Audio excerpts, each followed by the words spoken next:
Welcome to Daggers and Shadow Daddies. We're your hosts, Ryan and Adriana. Buckle up, Buttercup.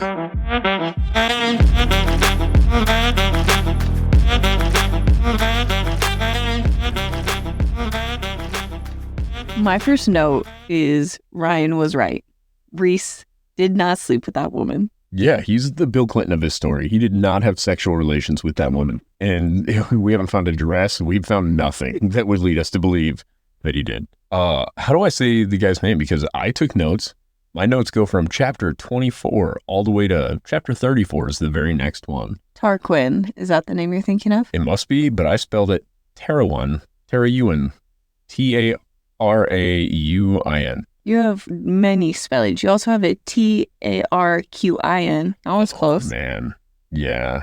Okay, so your first thing was that he didn't have sex with that lady? Yes, there were no banging noises coming from Rhys's room. She made a note of that. Now, while he's in there, thankfully I can rest because there's no noises coming from there. Yeah, so if they did do it, he was bad at it. But I feel so vindicated because I was worried.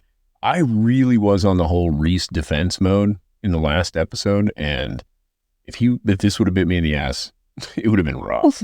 The rest of this book would have gone so poorly. They answered it within like 5 minutes of the next chapter, too. Yeah, I like that we've offset the chapters to the point where we're always getting pertinent information immediately in the next one. I really like that we did, I think, 6 chapters the one time early on, as it seemed to line us up at a really nice spot so far. Yeah, there's a bit of a rhythm. There's content to these chapters, which I appreciate. The first note I have, I'm going to hit my notes first because yours are going to be detailed and actually about what was going on. Mine are pretty minor. She really likes Tarquin because she gave him her first real smile in a long time. I have a note about this. When was the last time she gave this real smile? It wasn't to Isaac. It wasn't to Tamlin. It hasn't been to Rhys. Yeah, she said it's been a long time. Like she would have been a child. Listen. So with this smile... It's her old real smile. Her new real smile is kind of a half smirk that she sort of depressed through. That's what I was getting anyway. I don't know. So it would have been likely before her mom died. It was the reference then. She doesn't seem like she liked her mom a lot. I'm assuming as a baby, she accidentally grinned at something once and she was like, oh, to be back in that. That's where it's just like, who? You had nothing pleasant to say about Isaac. Nothing pleasant to say about Tamlin's seduction as far as like giving him a real smile. Yeah, but she feels differently because Tarquin is a young, handsome, high-fae who seems earnest. It's exactly how I imagine she actually had to give Tamlin a real smile at some point. She loved him a lot. She keeps saying that. She says that. Yeah, she loved him more than she'd ever loved anybody else in her 19 years of experience and 3 months of actual affection. 2.5 of which she was a captive. In a labor camp. Yeah, no, she's got a skewed view. But yeah, in my notes, she gave him a real smile. That's cool. Rhys is super annoyed by that. He hits on her in the treasure trove. He gives her a sweet black diamond necklace, which we knew as soon as she was like black diamonds. Do you know how real black diamonds are made? No. So, from my understanding, black diamonds don't actually occur, right, in nature. What happens is you take a diamond that the clarity's really rough on, and you coat that thing in rhodium, and then you cook it. Oh. And that's what gives a diamond its black color when you buy black diamonds. Probably not rhodium. It's probably something else. I know nothing about diamonds. I actually didn't even know the color of the necklace. I forgot. Oh, man. No, I made sure I wrote that down because all of these beautiful bejeweled things, and then it was a black diamond necklace. And I'm like, I wonder where that's going. The Queen of Darkness. What's she going to receive? And Rhys was jealous. He should have been. That she loved it. Yeah. He's like, if you want jewels, you just go like get them and I'll pay for them. Which is honestly one of the least romantic, funniest things. No, I thought he said that it was something like, I thought you knew that all of this was for you. Or something like that. If you want jewels, you can have them.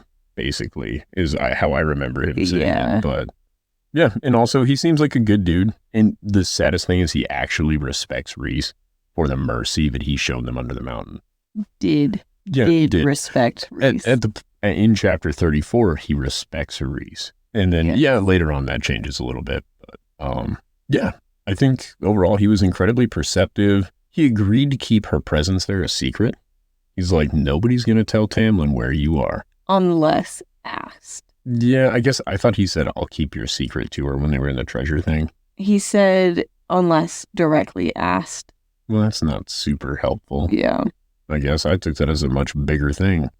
And then for the end of that chapter, I have Rhys is jealous of Tarquin. It's not a good look, but an understandable one. Yes. Rhys should be a little jealous. He seems to be the antithesis of Rhys. He's described with like this whitish blonde hair, right? Super dark complected, young, and very trustworthy. Everybody seems to trust him. He's trying to work his way through his... He really had a good understanding of Rhys's typical behavior, too.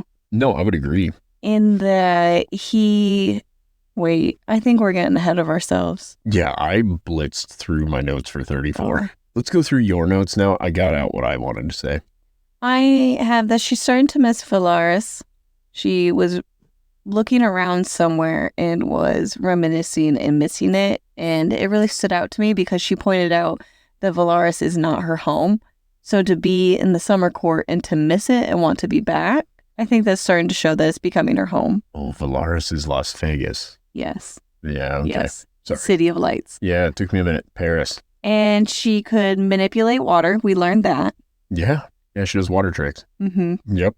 We've been informed.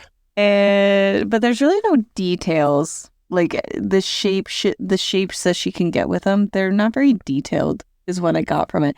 I'm trying to get a good idea of where her level is with each power. How cool would it be if there was a definitive system that told you at what point her proficiency is? I think that they're telling us right now she can shape things into animals, but not details, as she started to shake and quiver. That shows a limit on her power. And then later, we see in a later chapter that she can soothe the water, but it was very difficult. Yeah, I don't know, man. Her power is... They're developing quickly, but some of her powers are just not coming along. What do you mean? She has no real control over her darkness stuff yet, and that was sort of the first thing to emerge. She got winnowing once, has not made any effort to continue developing that skill. She was trying in her room. Yeah, but... it didn't work out. I mean, okay, if I lived with, let's say, some insane concert pianist, I'm not saying it the other way, no dick jokes, got it.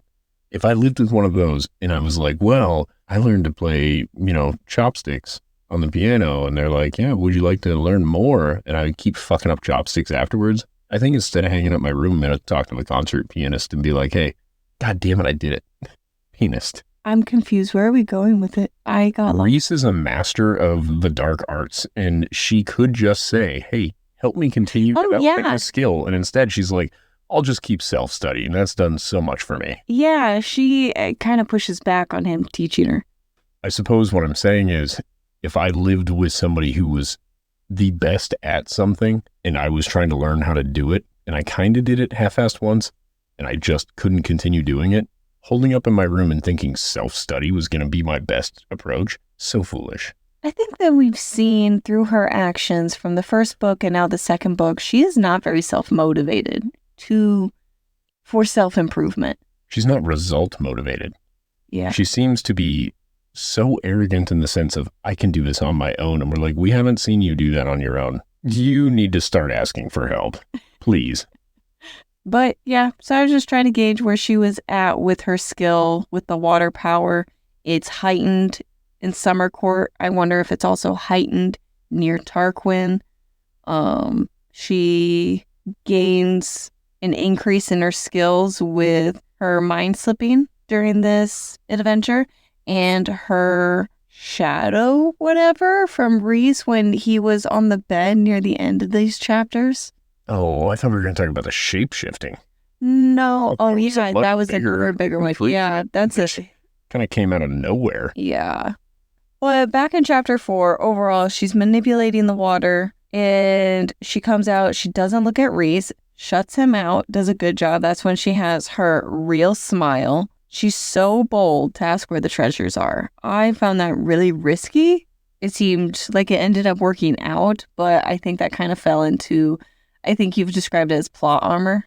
Yeah, she's got that, like, when you first get the idea of how she's interacting with him, and that she specifically wants to see the treasure, all I'm thinking of is the Kanye West song Gold Digger. And you're like, how is he not just hearing that the whole time? If he does believe she's earnest and wanting to see the treasure, it should still be a red flag. But at the same time, if you're a High Lord and there are women that come in and aren't threatened by you, I could see where that would be attractive. Even when they ask these types of questions, this is a woman who is not intimidated by me, who is not threatened by me. I don't know.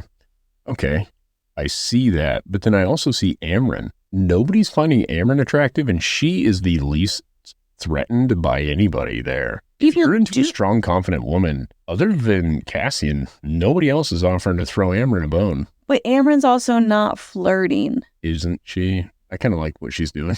Well, and I caught it the second time while listening. Feyre makes a comment about the guy who is always watching Amren, if that's what he's into.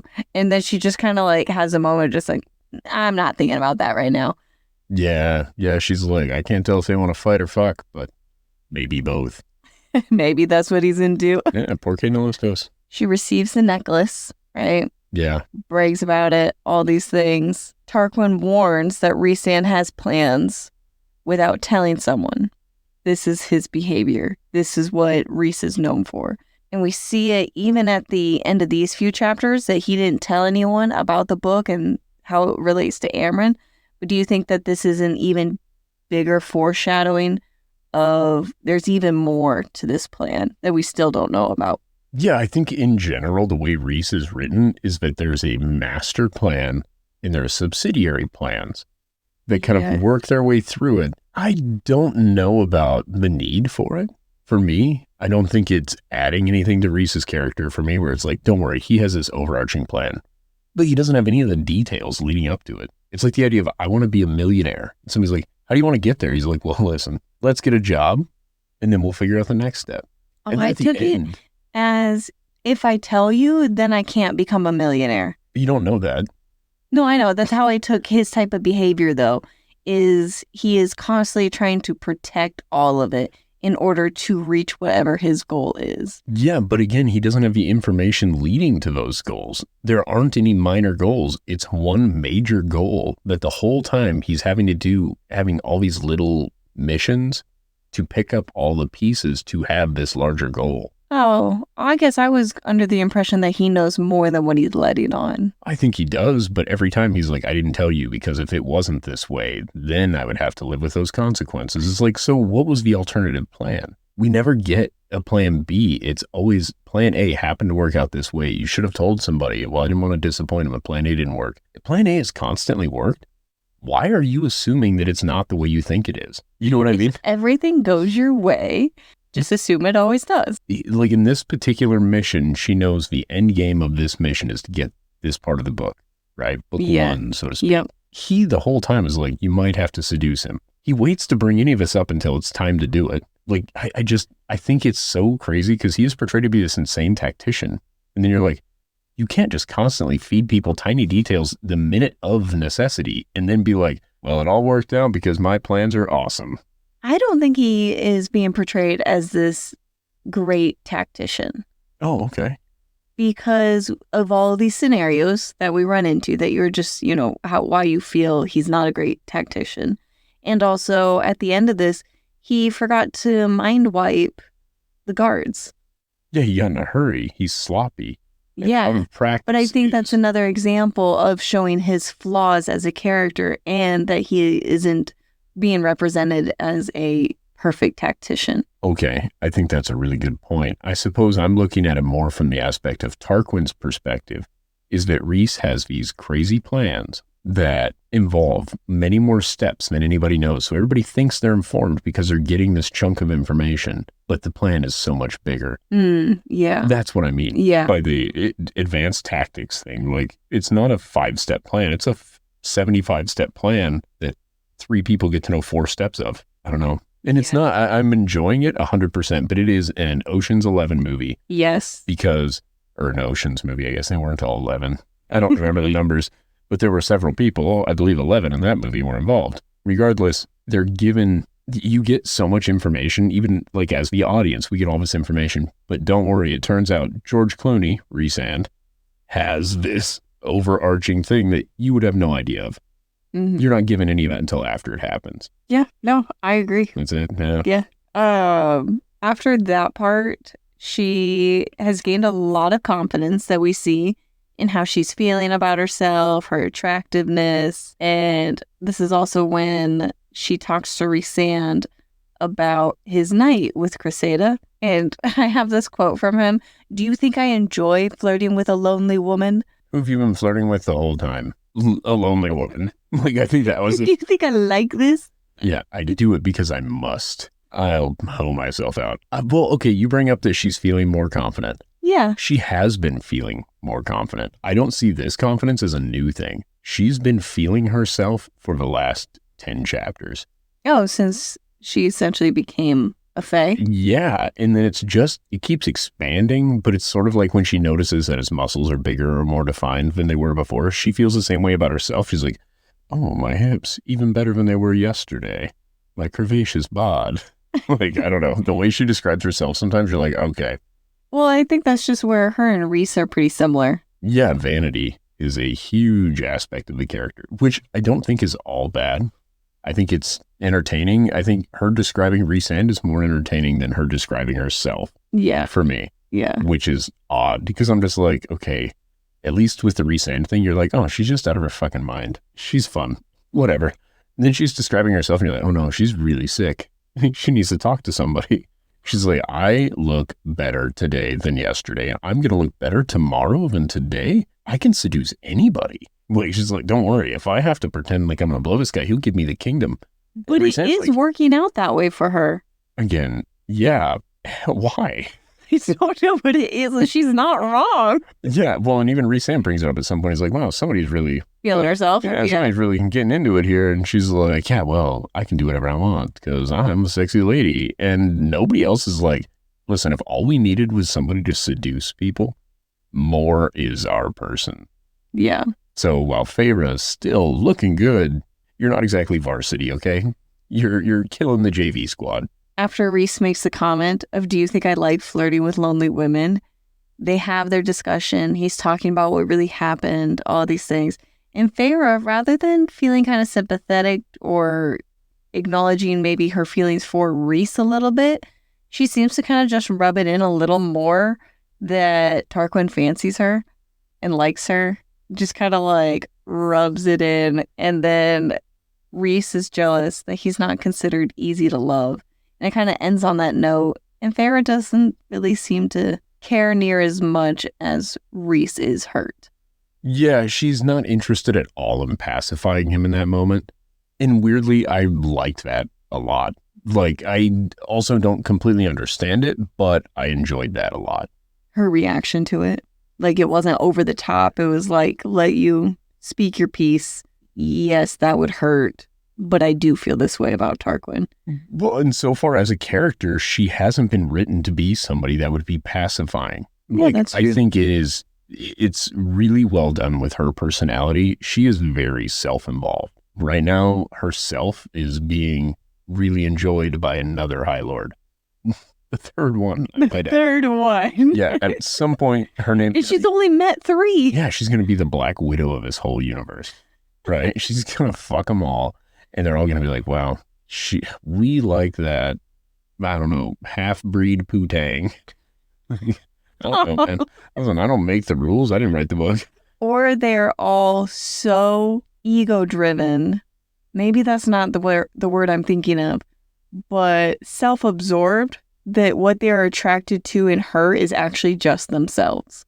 The idea that they can achieve her. Nobody else can have her if you have her because she's a one of one. Mm-hmm. I see it like she's a very rare car. Oh, I took it as the little thread pull that she talks about between her and Rhys, her and Tarquin. I think she'll have that with every single one of them. And I think the men are interpreting that as a unique bonded love to her. So you're in love with my brother-in-law. Yes. I love that. The whole thing in Arrested Development is exactly what I think of. Like, me? Tobias. I'm in love with Tobias. Like, that's That's Feyre with all of the High Lords. They're like, me, I'm in love with me. No, you're in love with Feyre.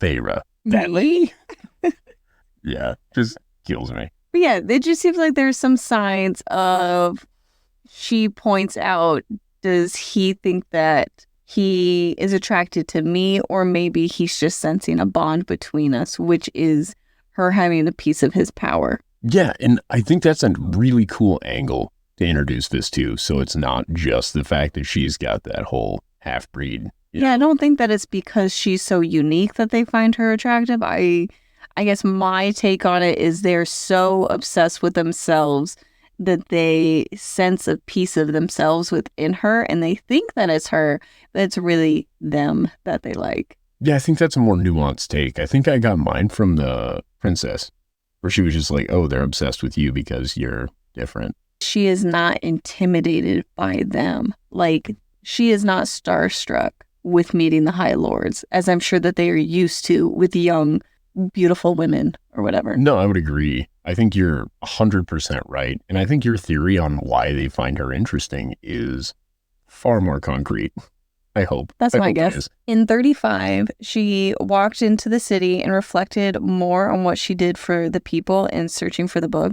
So when she was like meeting the people and watching and got the fish and she's looking around for the book, she kind of just kept thinking about like all that she did for them.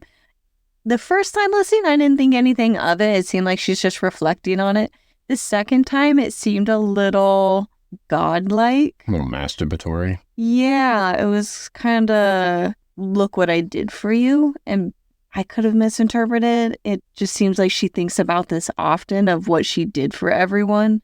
The way I see that was more of her taking stock and finding a way to come to terms with the fact that she murdered those kids. I think that's exactly the way that was intended, and I miss that. Yes, now that you say that, yes, I believe she even says and references the kids that she killed. Yeah. In order to do that. This was the cost for yeah, and it was worth it. And it was also within these chapters that she takes a moment to tell Rhys that she understands the decision he made for Velaris. Yeah. Yeah, which I'm so glad she reached that point. We finally got there. Yeah. It's like, actually, I get it. I forgive you. It's just like, it never should have been a problem. Yeah, and Rhys is like, wait, you were mad? Why I did not care. Yeah, I bet that was the way I was supposed to take it. And then she noticed the shack, little temple thing out in the ocean. She flirts with Tarquin to ask about the temple. And that's when she goes through his shields and manipulates his mind and his thoughts. To ease his mind. Yes. And as we continued on in the chapters, she let down her shields to let Rhys in so they could privately talk when they were in a group of people. She pointed out that when he was talking to her in her head, that it was his voice, like a sensual male voice is how she worded it. So when Rhys was talking, it was him. And then when she's slipping into Tarquin's mind, I think this was our first sign of seeing she could shapeshift, in quotations, such as sounding like him in his head, not just the essence of him. I thought that in the moment, it was almost like vibes that she was sending and feelings, like a presence to manipulate his thoughts to do that, as opposed to she took on his voice and said his thoughts to him. She became his consciousness. Yes. Yeah. And I think that was the first time that she kind of shape-shifted. Conscience. I think I just said consciousness. I thought you said like a conch, like a magic conch shell. Yeah, like in SpongeBob. Yes. Welcome to our SpongeBob part of the episode. Which we then later see she just completely transforms into him. Yeah, she shapeshifts and tells the door, she's like, you're my fucking door, open. But we're not there yet, I guess. Or are we there? No, we're not there yet. We're at the point where she manipulated his mind. Yeah, it sounded she slipped like through him. His wall, and the way she slipped through his wall was, like, his wall was water. Yeah, like an ocean wall. Yeah, and she's like, I just turned into ocean water and slipped right through that bad boy. Yes. And you're like, oh, okay, all right. This is neat. It's a little, I think it caught me off guard because I didn't see people's walls being something different for each person. Mm-hmm. So I think that's pretty interesting, I guess. I think I said this while we were listening, and you didn't answer me because you're like, you gotta wait until we talk about it later. Mm-hmm. When I asked, how did Rhysand know she did that to Tarquin? I imagine this is something that, because Rhysand manipulates people all the time, Rhysand might have also been in his mind. That's what I was thinking, because we did know he was in the other two's minds, Cressida and the guard that watches Amren. Yeah, and I think the other part of this could be Rhysand is able to hold a conversation while doing this to somebody. Feyre just learned how to do this. I imagine it's like she's not able to read and talk at the same time type of thing. Yeah. Like she's not multitasking while doing this. Yeah, because she said she just started eating. But Rhysand mentioned when he was under the mountain, he was in the minds of everybody at one time. Constantly, kind of like a Google keyword search for his friends' names in the minds of everyone under the mountain. Yeah. To make sure no one was talking about Velaris, talking about Amren, talking about any, like, more, all of them. But I imagine when Feyre's doing it and she's like, I just was eating so I could look natural. She was just chewing the same bite for 3 minutes. And Rhysand's like, I wonder what she's doing. Let me go check out Tarquin's mind. Yeah. Well, then you got Tarquin over there that's just busy looking up and kind of shaking his head back and forth like he's talking to the angel on the right and the angel on the left. And he's like, okay, I think I see where this is going. I think we can infer a lot from this. Feyre, you gotta wake up. Feyre, that bread is definitely ready to be swallowed. And he gives her credit for what she did. She was having a hard time coming to terms with it. I don't think I would come to terms with that. I think you'd find a way. Yeah, I think I'd find a way, but I think I would feel a lot of guilt like her, where it keeps coming back up and she feels guilty. God, I fucking hope so. Yeah. Like, if not, you'd be a monster. Can you imagine? Yeah, that would be horrible. Like, luckily, I'm not somebody who's very persuasive in general. I think people that are very persuasive should have to, like, wear a tag on them so you know when you're talking to them. And this is just a super extreme version of that. Like, I'm being manipulated whenever I speak to you. This isn't a comfortable thing for me. After this part, they finish up eating whatever. Everyone now knows this is for sure it. And I like that we came to the same Ocean's 11 style event going on in these chapters because I have the same note. Ocean's 11 style planning in the bedroom when Amren shows up and they're all sitting around like, all right, how are we doing this? And Feyre has the confidence to make decisions and tell Amren what they're doing. That stood out to me because Amren asked, when are we doing this? She's like, tonight, we're going for a walk. Or no. Rhys said they're going for a walk, but she said, we're doing this tomorrow night. I thought it was 2 nights so they could figure out the schedule for the guards definitively. Now, they're also assuming that these guards are doing the exact same thing 7 days a week. Those people don't get time off. I don't know. I have a little hang up with this because it is Ocean's 11-y, but it's not as clever. Even in Ocean's 11, shitty. They planned more. Yeah, I think so. And even the plans that kind of went tits up for them, like this goes tits up for them. And not like in a non-predictable way. They don't know anything about what's going on. I didn't understand how the guards were even tipped off that they did this. Because Rhysand killed them.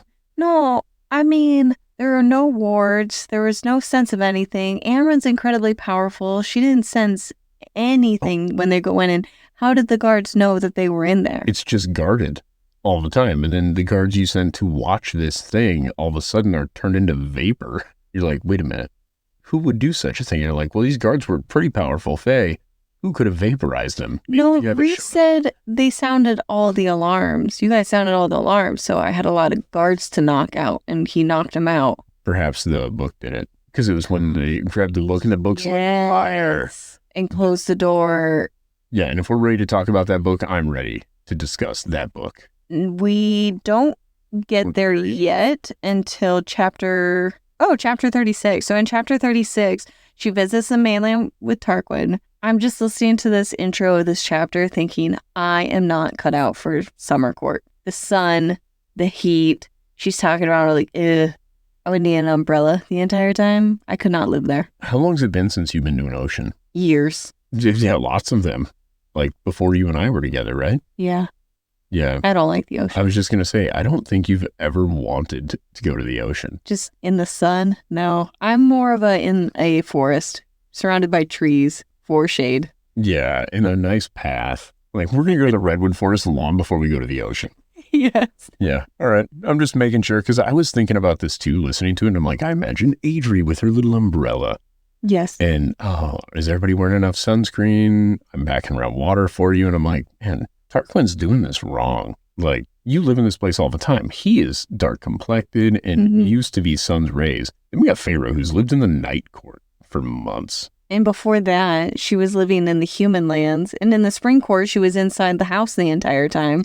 Yeah, she is fair-skinned and not cut out for this at all. And she's like, don't worry about it. It's going to be great. And they don't have sunglasses. No. If they do, they haven't brought it up. And I feel like that's a real hole in the... I feel like I related to her on a deep level when she just told him before their little day trip to the mainland was done, she's like, I'm tired. I'd like to go back. I'm like, yeah, same. I probably would have been done long before that point, but yes. So what's so funny is I'm so used to you that when that was worded that way, I'm like, yep, okay, that's how it works. That's how life goes. That is just how life works. We were outside for 3 hours. It's time for a nap. Let's go. Then they obviously went back. They go back to the room, do more planning. So there is a little more planning. And one thing that I really like about this book, more than the last books that we were reading and TV shows, is that they talk to each other.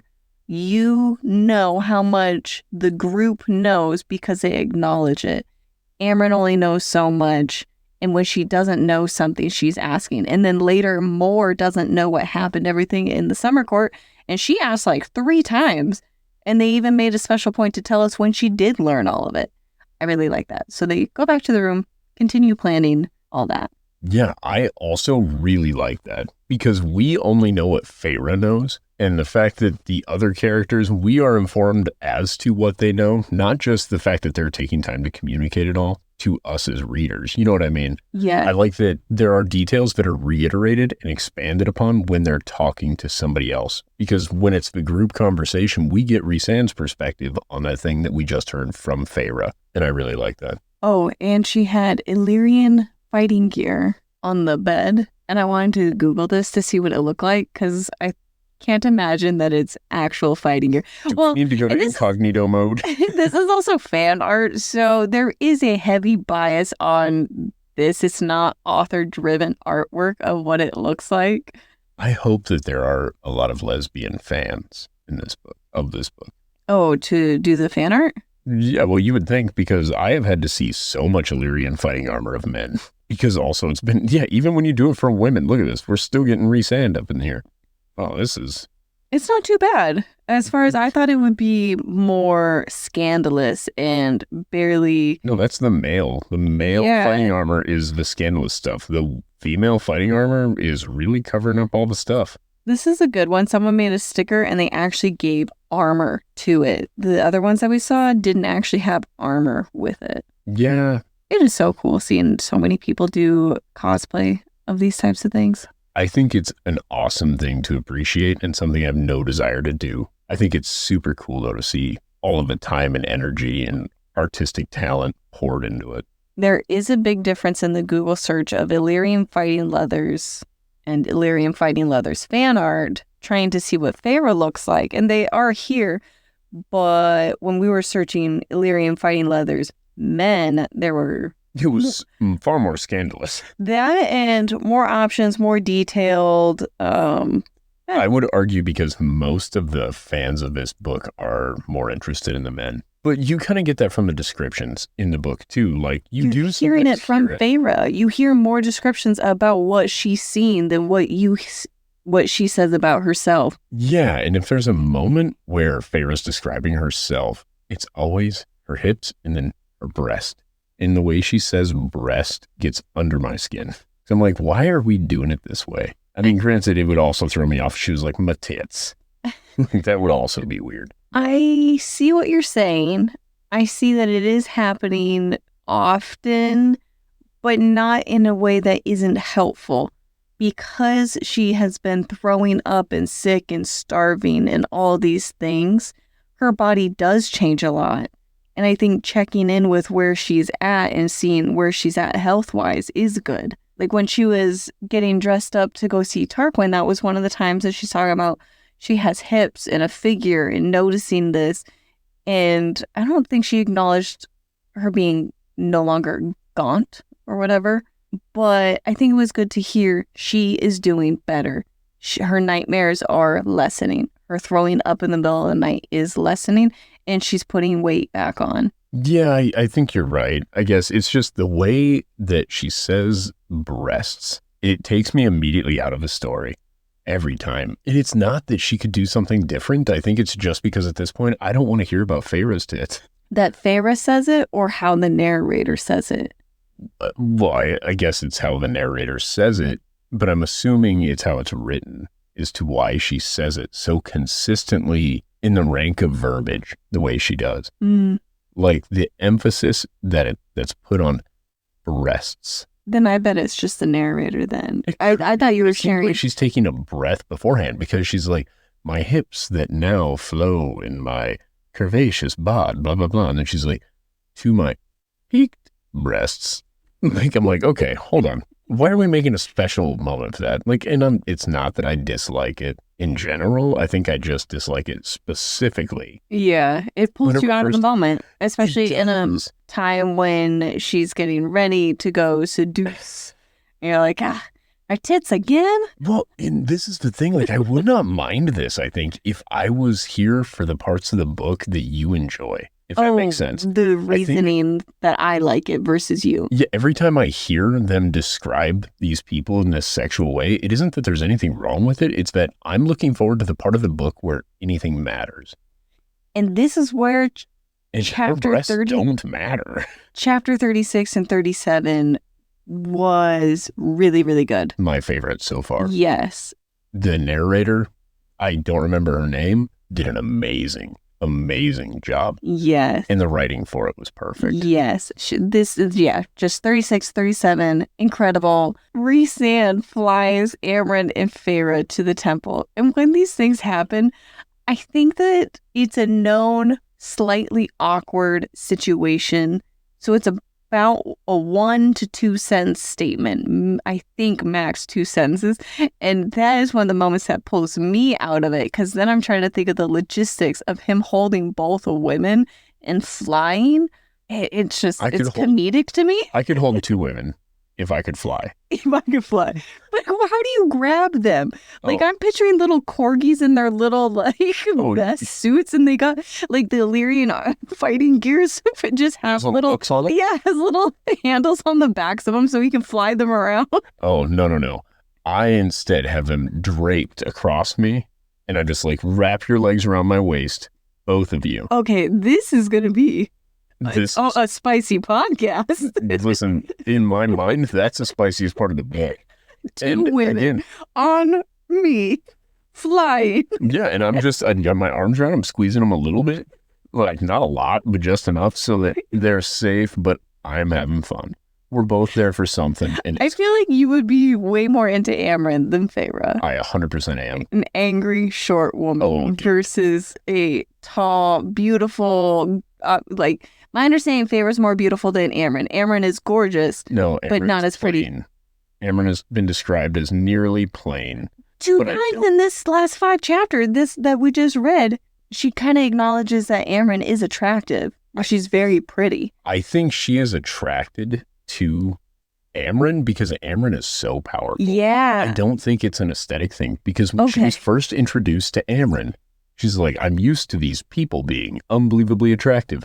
You would nearly describe her as plain, but then she goes in about her silver eyes, her dark. But the way that Amren was dressed up these last 2 times, she talks about how pretty she is. Yeah, no, I think that's just one of those things, like, when you find somebody attractive, it's easier to see the positive things as you find them more attractive. I think when you first see somebody, you're more able to accurately define if that person's attractive if you're looking at them completely objectively visually. Like a first impression. Yeah, I would, again, not to draw too many parallels, I think you and I are a great example. I think you are an absolute smoke show, right? And this is not even a debatable thing. I think you are very aware of the fact that you're a very good-looking woman. I'm very happy, but I thought I said it's not up for debate. Oh, this is the right. part where Ryan talks, not Adriel. Tag you in when it's your turn. Just from the way you carry yourself and how comfortable you are moving through the world. And I think it's amazing. I'm somebody that grows on you. You don't immediately look at me and go, holy shit, look at that guy. You're not looking twice. Now, after the third time I've harassed you or said something that made you laugh, you're going to have to look again. That's why I got to be funny. I had to develop a personality. Are you saying I have no personality? Nope, I'm getting there. You've developed your personality as a favor to the rest of us, so you're not one-dimensional. Oh, I'm very deep. You got it all, baby. I love you. I'm moving you forward. Now I'm just thinking about you. I can tell.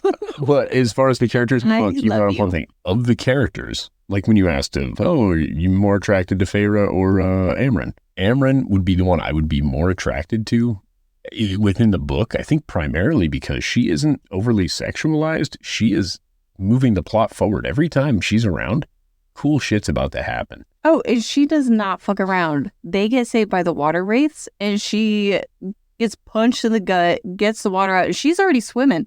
Feyre's just like, oh, Amren's gone. She's already swimming towards the shore. And she's a powerful, like, bitchy little woman, and I love that. Again, Nesta eventually has to come back. I think she eventually does. I hope so. Because there for a while, I was pretty sold on Nesta, but I'm a fickle woman. You're a fickle woman? Yeah. Yeah, I am. I'm sorry. Is that a problem for you? Hate crime. Back to Rhys drops them off. The temple or the book, I think it's the book that she senses, it's sleeping.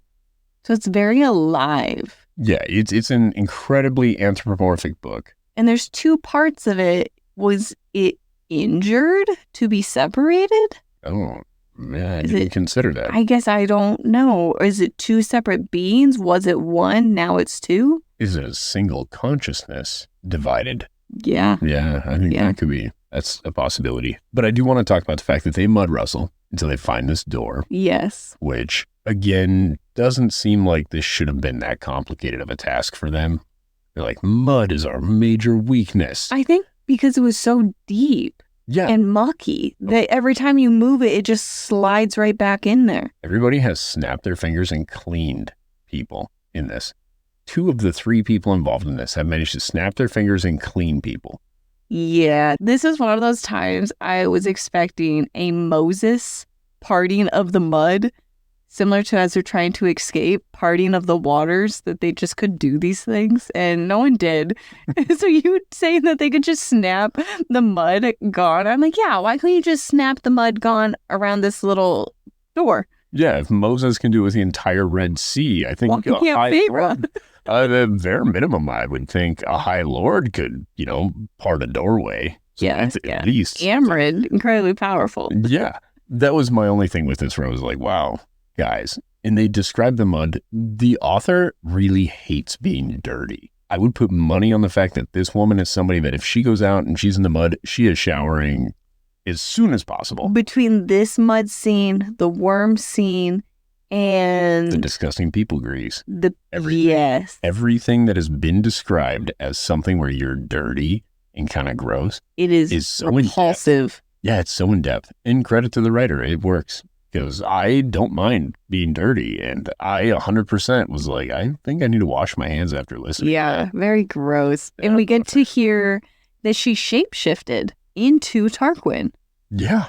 Which it was so smooth. It was such a well-written moment. It was such a smooth transition to it happening. And we got to see Amren's reaction to it. Yeah, but doesn't actually ask any questions, if I remember right. Yeah, she's very mission-driven. She's like... I know. I love it. She was in shock, and she's like, well, let's move on. Yeah, it wasn't like she was surprised, but not overtaken by it. She was like, cool, we can talk about it later. Let's keep moving forward. Which they don't. I don't think yet. It's going to come up. I know Feyre talks to Mor for hours and hours, so I think Mor knows. Amren knows. I don't think Rhys knows. No, and when Rhys is done being a poopy pants, I think she'll get more into it. And we left with Rhys being a little poopy. Yeah. Yeah. Sorry. This is kind of where you were getting that you were really excited to talk, because now in chapter 37 is when they open the door, her being Tarquin. She shifts back. I think it was very strenuous for her to be in that form. Not only was the book or whatever is being housed with these locks, I don't know if it's the temple that's doing it or if it's the book that's managing the locks, of drinking her power. Very strenuous. Yeah, I think the book is what's doing it. Also, do you remember what the doors are made of? Lead. Yeah, the universal thing, right? Magic can't pierce through lead. X-ray vision from Superman couldn't get through lead, right? This does give us an idea as to how the magic works for them. It is matter manipulation to a certain extent, and the density of the material matters in how well your magic works through it. Oh, okay. Not to get too crazy, but if you start thinking about like the lattice structure of lead, right? It's incredibly dense, and that's what makes it heavy, and it's what makes it so X-rays and things can't pass through it easily. All of these things. Is the cauldron made of lead? This was going to be my exactly where. Oh, we're mind vibing. Yeah, look at us go. We did it finally. What else am I thinking about? No. The answer is no. If I can get in yours and convince you of something, we'll see if I feel guilt. Anyway, yeah, I thought the cauldron must be made of lead, and because number one, they talk about what a pain in the ass it was to get the legs off of it. Yes. So it's very heavy. You thought it was the size of a house. It's not, but Even if it's the size of a hot tub, that's a lot of fucking lead. yeah. But clearly they know how to work with it because they've managed to build doors and a bookcase. But the idea that their magic couldn't get through it is so interesting to me, because therefore their magic somewhat still operates off of physics as we know them. To a point. And this is another, probably a criticism where maybe these are one-way doors and I don't understand. We have our first door. She puts her hand on. She becomes Tarquin, right? Mm-hmm. Door opens. Awesome. We move through. Second door. She's really drained at this point. She is the essence of Tarquin. Door opens. She goes and grabs it, gets called a liar. And when I listened to it the second time, because I caught this the first one, the door shuts. The door wasn't closing. The door completely shuts. But Amren's power can open it back up. Yes. But Amren's power couldn't open it the other direction to go in. But she could open it up going out. But we didn't really get that either.